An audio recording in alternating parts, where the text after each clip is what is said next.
Welcome to the White Sox REKAP Podcast here on the REKAP YouTube channel and wherever you subscribe to podcasts. I'm Ryan McGuffey. Who are the White Sox getting in manager Will Venable? Why, after 222 losses in 2 seasons, is Venable the right guy to turn things around on the South Side? We know the pedigree. We know the list of Hall of Fame names that he's learned under, from Theo Epstein to Joe Maddon, and most recently with Bruce Bochy. The pair won a World Series together in 2023, and now we dial up Bruce Bochy for this edition of the podcast to get his thoughts on why Will Venable is the right guy to lead the White Sox for now and into the future. The 4-time World Series champion manager joins me on this edition of the White Sox REKAP Podcast, and it starts right now.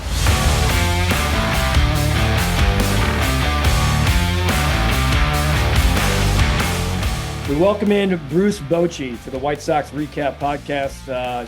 Future Hall of Fame manager, 3-time World Series champion with the San Francisco Giants, and most recently with the 2023 Texas Rangers. Boch, really appreciate you hopping on here to talk about the newest manager of the Chicago White Sox, Will Venable. I know he served as your associate manager the last 2 seasons. So, the White Sox, as you know, it's been a long two plus years, 222 losses. You know how those losses can wear on you.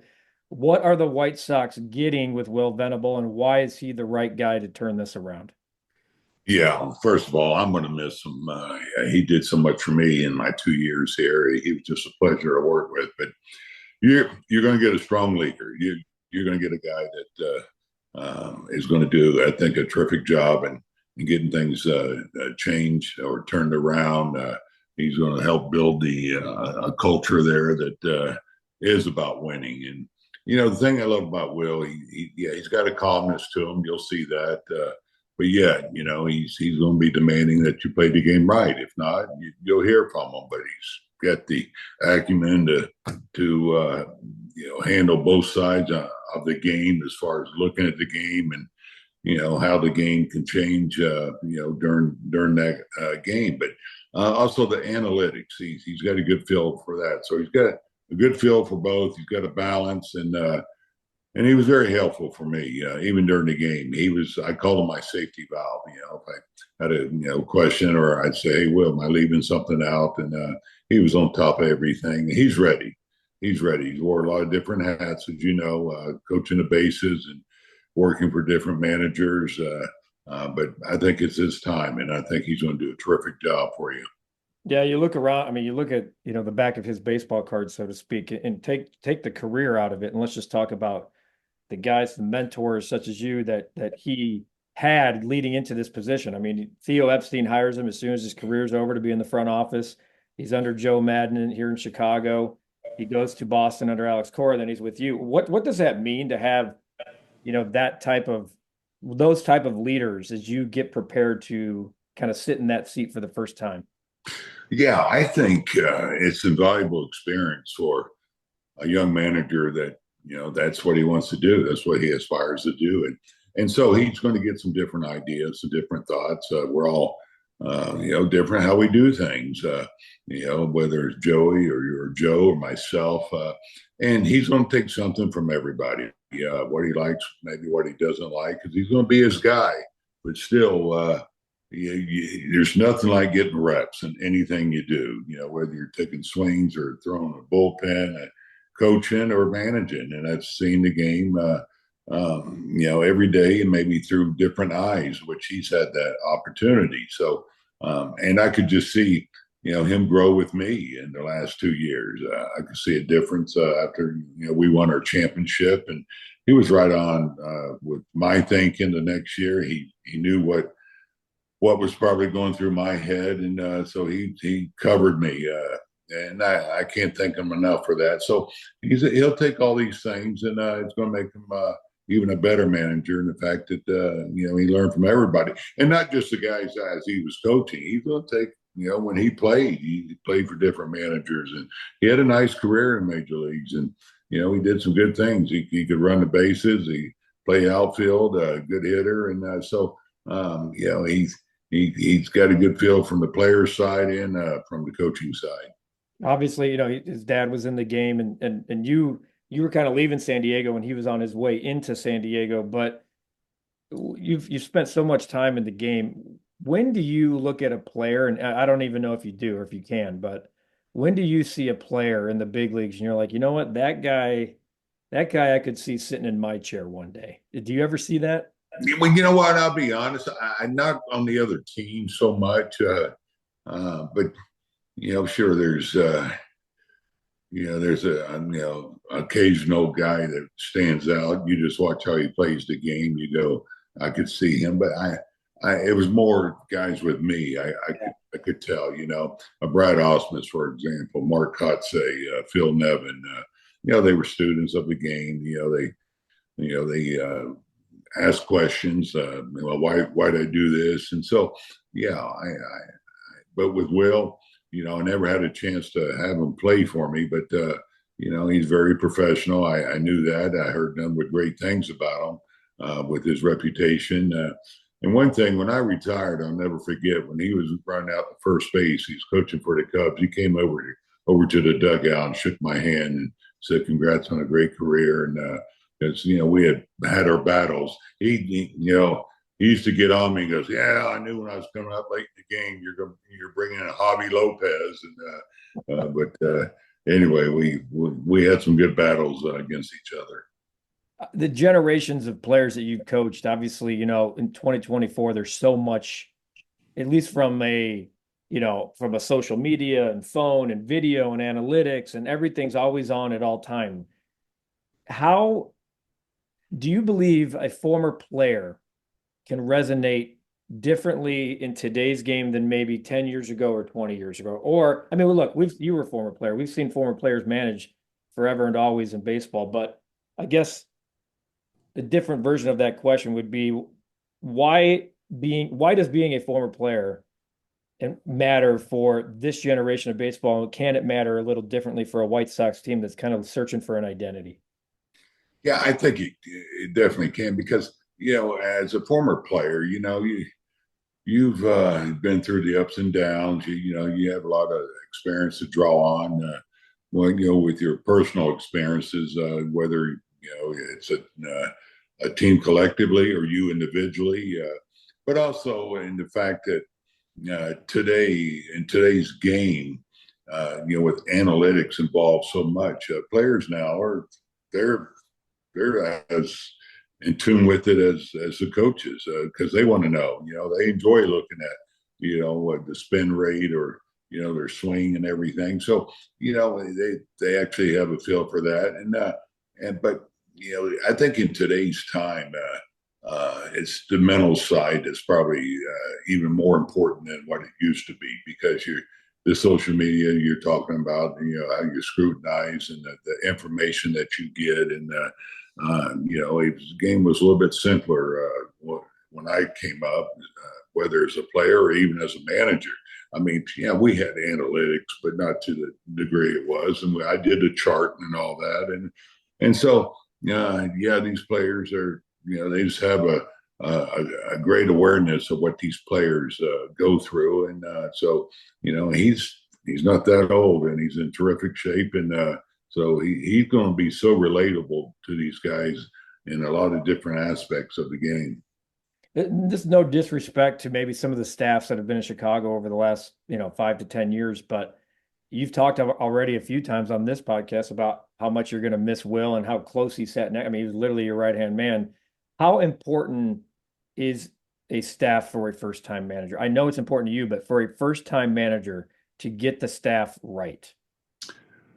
Well, I think it's critical to your success.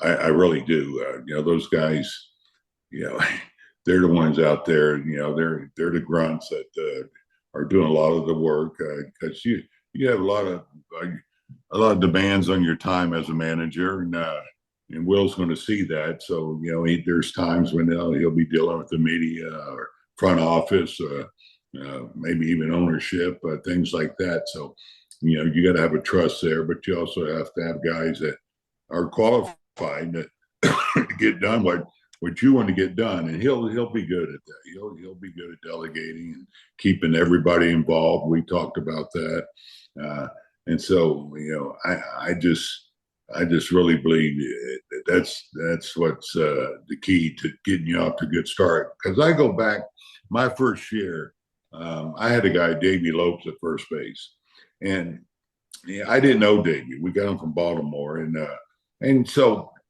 I said I'm going to do everything. If this doesn't work, I'm going to do it my way. And so I was, and then I'm sitting there thinking, I said, well, Lopes knows a hell of a lot more about base running, stealing bases than I do. And also, Davey just did a great job at, taking some, a load off my back, with things in the clubhouse. And so those guys got to have his back, and they got to help him and support him, and also be honest with him. That you want your staff to be up front and say, hey, we think this is what we should do, or if there's a certain move in the game, and then all of you learn together and come together. And so my hope is he'll between the front office and they'll get the staff that they want. Just a couple more for you. Piggybacking off what you're just saying there, I know Will was in the mix last year for a couple of jobs, and then he took himself out of consideration. When you bring yourself back into the mix, when you go back, those decades ago, when you were getting in that seat for the first time, when do you know that you're ready? And do you ever know until you actually get the job and manage in your first game? Yeah, I don't know if you ever know. I mean, you got to have the confidence, so you got to believe, but still, you get the unknown factor. And, with me coming up through the minor leagues, I managed in the minor leagues, and I don't think I would have been ready without doing that with my time down there, because not just with running the game, but, learning all the different personalities and how to handle certain situations. There's so many things that come up during a long season. So that was invaluable for me. But with Will, yeah, he has even mentioned he probably wasn't ready last year. He didn't feel ready. And it has to feel right. It has to feel like it's the right fit. And that's why he said, I think it's Will's time, because he really believes it. And he's in a good place. And you got to be honest with yourself, and I've been interviewing some guys that take Will's spot, and one of them even said, well, I don't know if I'm qualified to be a bench coach. Well, that's what you want them to be, is honest. And so, and I'm sure that wasn't easy for him to say, but the only reason he said it, because I said, I have flexibility to move guys around. But getting back to what we're talking about with Will, I think he knows he's ready. He believes it. So that's the biggest part of it. Now he's going to find out, there's some things that he's still learning. We never arrive in this game. I'm still learning. Is there a story that you can recall from, whether it's the World Series run last year, or even at a time maybe when you guys were struggling this year, or trying to get back on track, that stands out in your mind of like, man, like that's a good move. That's a good call, Will Venable. Yeah. There were a couple of times,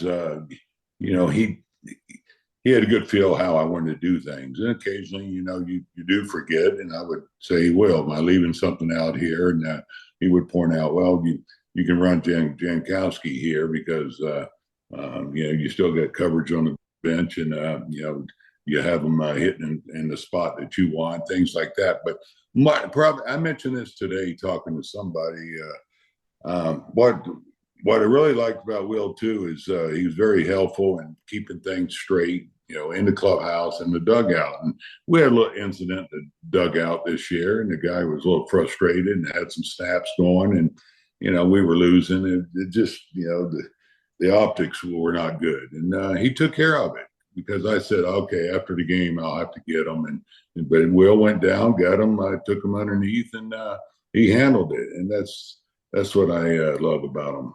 Lastly, culture and accountability are two words, at least in Chicago, that have been thrown around the last couple of years, maybe ad nauseum in some ways. Like, I think it's easy to use those words when you're 80 games under 500, or it's just not going your way. And it's like, well, this culture sucks, or there's no accountability. But what is the fine line there between having a good culture and accountability, even when a season's not going your way? Yeah, it's a great question. It really is. It's funny. mean, this year we didn't win, and our culture wasn't as good, and just how it goes. These teams are winning, their families, and they have a great culture. That's part of it, yeah. But still, you can have a great culture. I think even though things aren't going well, and that's getting the guys to play as one, getting to play together, and caring about each other, and that's doing things in the right way, and that's what Will do. He will get these guys to hold each other accountable too, not just him holding them accountable. So he's heard me talk about it. It's such an important part of the game. I'm convinced it helped us win the World Series because these guys they did play as one, and so and we got to work on it. Here in Texas, we got to get back. Because it just makes you stronger. And again, you saw the teams that won this year. That's what they talked about a lot.